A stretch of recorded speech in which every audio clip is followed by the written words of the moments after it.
Can we influence how people shop simply by changing the background music? Research shows we can. People shopping in this uber-cool fashion retail store don't know that they are being observed by hidden cameras.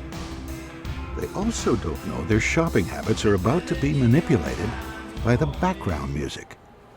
We change the music to electronic, fast-paced urban. The customer's pace quickens. On a subconscious level, the music helps her to imagine herself as a cool, sophisticated person, then buy the gear to match. But it's a different story when we slow the music down to a beat just slower than a human's heartbeat. Now, she seems to take more time. Subconsciously, she feels unhurried. Side by side, we see the difference. Fast on the left, slower on the right. She could end up spending up to 35% more. We run the experiment again with another customer.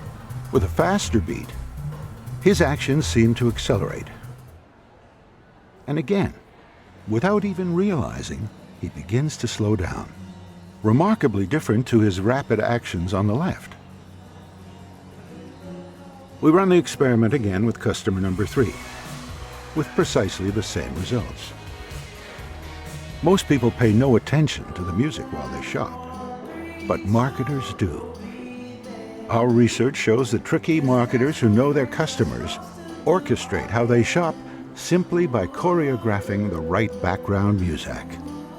Next time you go shopping, listen closely to the music. It may be trying to tell you something.